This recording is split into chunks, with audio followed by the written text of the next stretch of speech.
Hi, welcome to my BookTube channel, Reading Closely. This is the second video in my series, Seeking the Great American Novel. And in this video, I'm going to talk about the origins of that term with a focus on an essay written in 1868 by John William de Forest.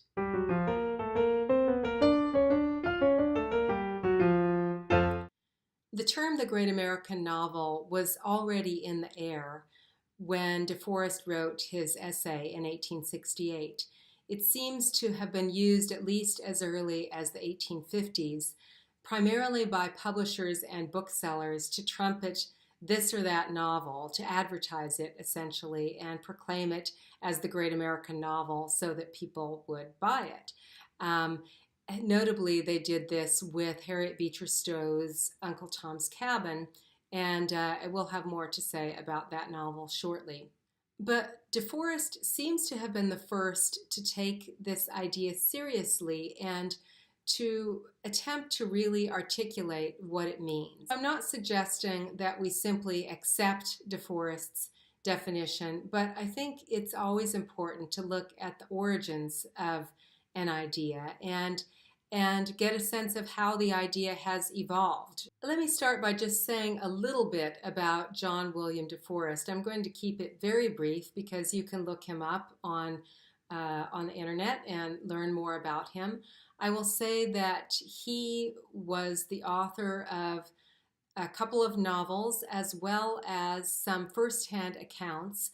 Most of these works, in fact perhaps all of them, seem to focus on the Civil War. He had direct experience in the Civil War and having served on the side of the North, the Union Army. I have not yet read any of his novels. I've looked up reviews of some of them. You can check, for example, Goodreads.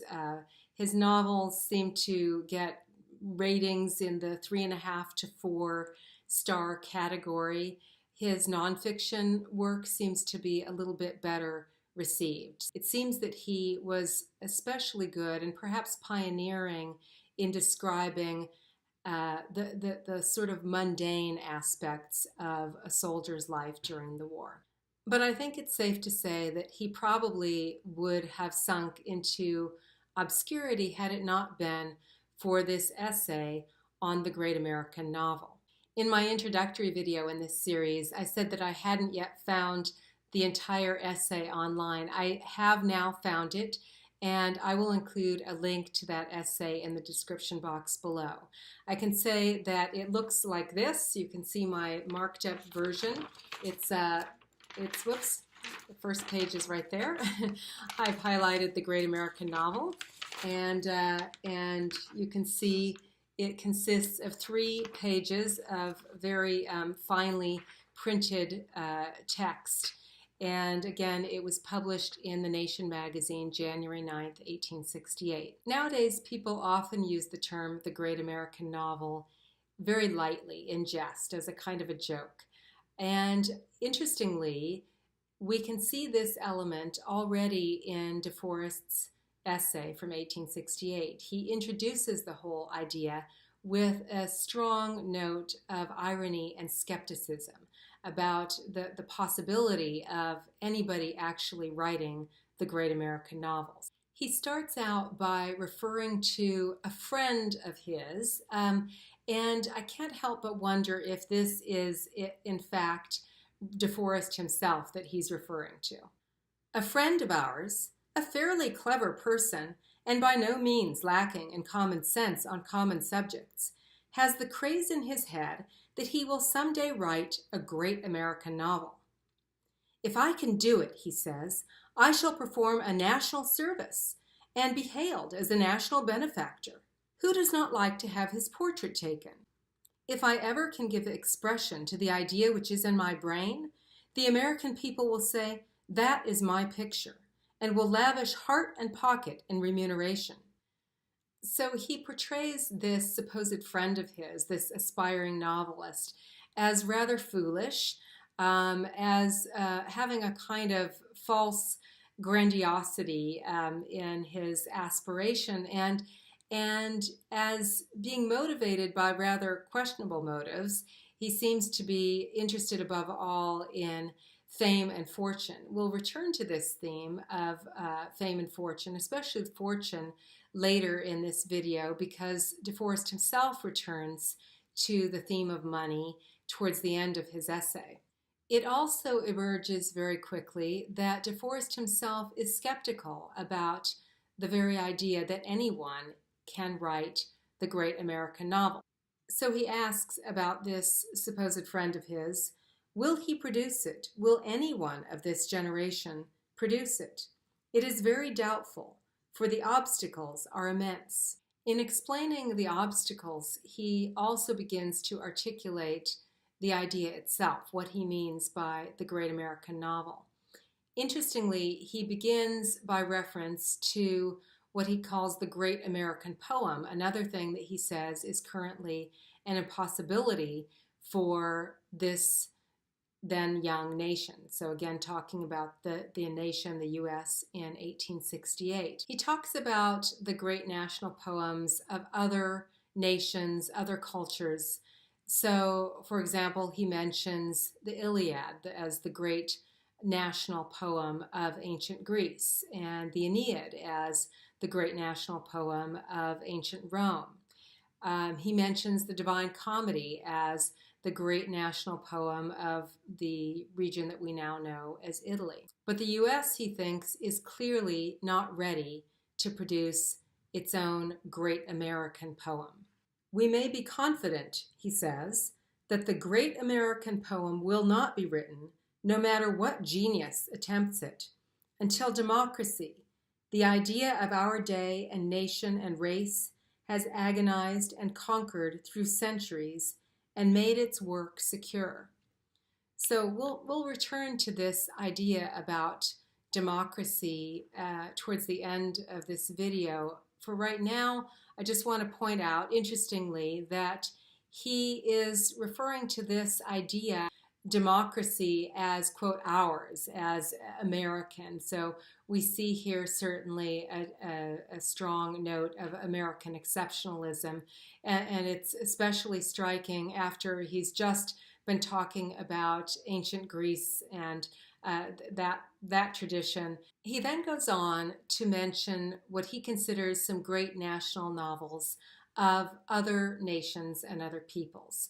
So, for example, he mentions Les Miserables as the great national novel for France. He mentions the Newcomes and Vanity Fair and Little Dorrit as the great national novel or great national novels for England.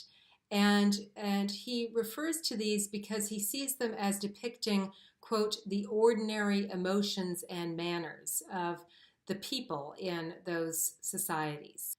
Whereas a great national poem, as he defines it, is somehow inspired by some guiding idea or principle, some values or some ideology that is somehow associated with a culture, a society, a nation. A great national novel seems to depict society as it really is. So I want to look most closely now at the lines of DeForest's essay that I think best encapsulate his understanding of the great American novel.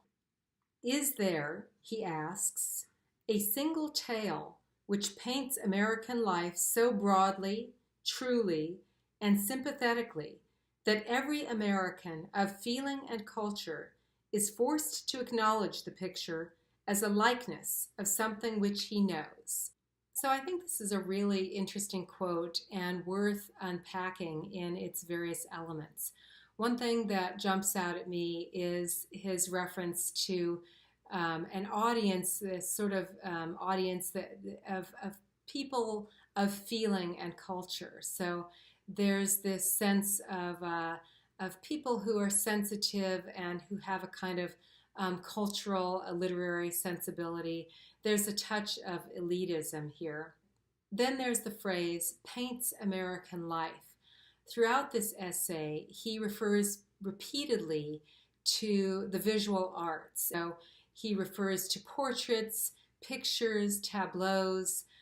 He talks about the canvas of American life, this whole collection, this cluster of metaphors related to the visual arts when he's trying to get at the qualities of the great American novel. So let's look at these adverbs that he uses. How is this picture of American life painted?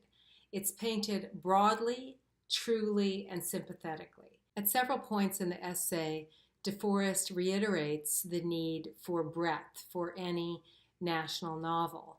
And he contrasts this breadth with what he refers to as localisms or overly provincial writing. So, for example, he dismisses Nathaniel Hawthorne, whose characters, according to De Forest, never profess to be other than New Englanders. In other words, inhabitants of just a part of America and not representing the whole of America. And he contrasts this narrowness of focus, of geographical, cultural focus, with Harriet Beecher Stowe's Uncle Tom's Cabin, which he considers a work of, quote, national breadth. It's interesting to think about these words in the historical context. The Civil War, of course, had just ended a few years before De Forest wrote these words. He fought on the Union side. The Civil War was, of course, the event that divided the nation.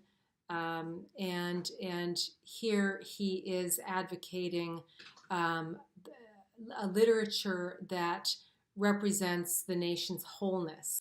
De Forest also insists that any great American novel would need to portray American life truly, as he puts it. So, of course, he's calling for realism, although he doesn't use that term. And I think that's also perhaps one of the qualities he's getting at when he uses these metaphors of visual arts, painting, portrait, etc. He dismisses certain writers because he feels that they do not portray life authentically enough. So, for example, he dismisses James Fenimore Cooper, who he says, quote, produced something less natural than the wax figures of Barnum's old museum. He's referring here to P.T. Barnum, the famous showman whose career began with one of these museums that contained wax figures, fake mermaids, and that type of thing, and who then, of course, went on to be the founder of Barnum and Bailey's Circus. And again, he holds up Stowe's Uncle Tom's Cabin, which he praises for its, quote, truthful outlining of character and, quote, natural speaking. Finally, De Forest thinks that any great national novel must portray the life of that nation, quote, sympathetically. So again, he holds up Uncle Tom's Cabin as his example. He says it is not the great American novel, but he says it's the closest thing yet. And in addition to those qualities we just mentioned, national breadth and authenticity and the depiction of character and language and so forth, he refers to it as having, quote, plenty of strong feeling. De Forest doesn't spend very long talking about what he sees as characteristically American, but there's an interesting quote here I want to share with you where he does begin to reveal, I think, what he is envisioning as American society. He refers to this eager and laborious people, which takes so many newspapers, builds so many railroads, does the most business on a given capital, wages the biggest war in proportion to its population, believes in the physically impossible, and does some of it. So he alludes to the sheer size and scope of the country. He alludes to its productivity, and interestingly, he doesn't acknowledge the degree to which that productivity stems from the physical landscape, its position and the abundance of the natural environment. It's interesting too that he sees this productivity as extending to military exploits. So he's this sort of militarism that is coming through here. Finally, and I think maybe most fruitfully in terms of how the idea of the great American novel would be taken up by people in later decades, DeForest refers to believing in the seemingly impossible and actually achieving some of it. While DeForest specifically mentions aspiring for physical impossibility, this idea about aspiration is articulated in later decades, I think we'll see, as more of a social aspiration, the idea of trying to achieve the so called American dream. And in fact, the very aspiration to write the great American novel is the kind of literary form of this striving for the American dream, right? The idea that anybody in the US, however ordinary, can aspire, can dream of something greater, whatever that might be for that particular individual, whether it's fame and fortune or some other kind of fulfillment. This has become a fairly fundamental aspect of what Americans themselves like to think that America offers. At the same time, I think that most of us realize that it has very real limitations. And I think that many of the novels that have come to be called great American novels are about precisely that, are about the limitations of social mobility, the fact that there are structural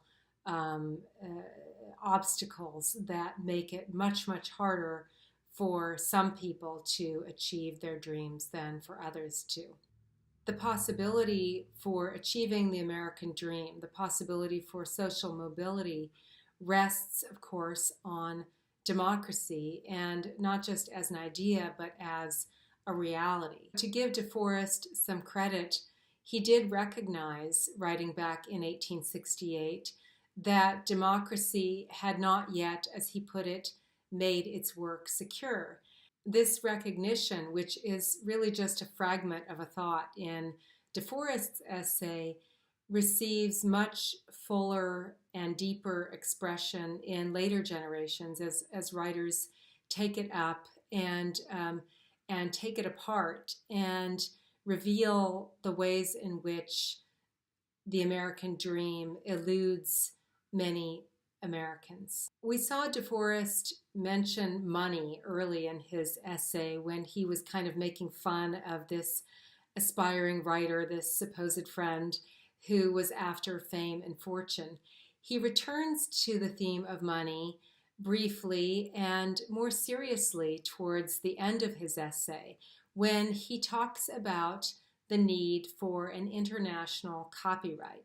When discussing this, he also calls into question the productivity of Americans when it comes to literature. So he says we produce few books of any kind. And he attributes this barrenness, as he puts it, of the American literary landscape to this lack of an international copyright. He says, for lack of an international copyright, the American author is undersold in his own market by the stolen brain labor of other countries. So what he means is that books by writers from other countries cost less in the bookstore because there is no need to pay those writers royalties or to pay their publishers a licensing fee. The US did not respect the copyright of other countries at the time. So he's criticizing that, partly because he's saying that when a reader would go to the bookstore and look at Little Dorrit by Charles Dickens for, I don't know, $1.25, and look at a novel by some American author for $2, that reader may be swayed to buy the novel by Dickens, the non-American writer, because it costs less at the book stand. So he's criticizing the lack of international copyright for that reason. And also, he does mention in passing that this is wrong because a novel like Little Dorrit by Dickens is stolen and sold without any profit to Dickens. The final obstacle to the emergence of the great American novel, as DeForest sees it, is the American people themselves, what he calls the sitter for the portrait, right? The earlier part of the essay, the bulk of the essay, is talking about the artist, the writer, the artist for this portrait, and now he's turning to the sitter for the portrait, the subject that is being painted. And he's saying that the American people, that American society is changing very rapidly, and that it's impossible for any writer to capture it. It's like it's a moving target. And he especially refers to the changing morality of Americans. 15 years ago, he says, it was morality to return fugitive slaves to their owners. And now? 5 years ago, everybody swore to pay the national debt in specie, that is, in gold and silver and cash. And now? That was 150 years ago, and it's so interesting to me today that DeForest, that everybody apparently was talking about paying the national debt. Of course, this was in the wake of the Civil War, and today we are still talking about paying our now enormous national debt. But his point is that the United States is changing so quickly that it can be painted, as he puts it, only in newspapers, in this ephemeral form of writing, rather than sort of solidified in a novel. And he talks about the kaleidoscopic transformations. So I think that this is a really interesting metaphor in contrast to that metaphor, that whole cluster of metaphors around painting, right? Very fixed visual arts, each of them capturing something, freezing it in time, whereas a kaleidoscope is in motion, it's in flux. It's dynamic, it's chaotic, but it's also arresting and even mesmerizing and colorful. The U.S. has, of course, changed dramatically in the 150 years since DeForest wrote this essay. This kaleidoscope continues to shape itself and reshape itself. And in future videos in this series, I want to look at how some of that changing society, changing values for the United States is reflected in and perhaps even shaped by the novels that we read, the novels that are proclaimed great American novels. That's all for today. I suspect this will be a rather long video. We had to cover a lot of ground, and so I hope you have stuck with me. It's fine, of course, to skip ahead, but I do feel like this is such a kind of a fraught subject, this idea of the great American novel, that I have a kind of anxiety about it. I want to make sure that people understand my whole purpose and don't just take bits and pieces, because I do think it's important to look at it all in this larger context. I hope to be back in a few weeks. Thanks again for watching.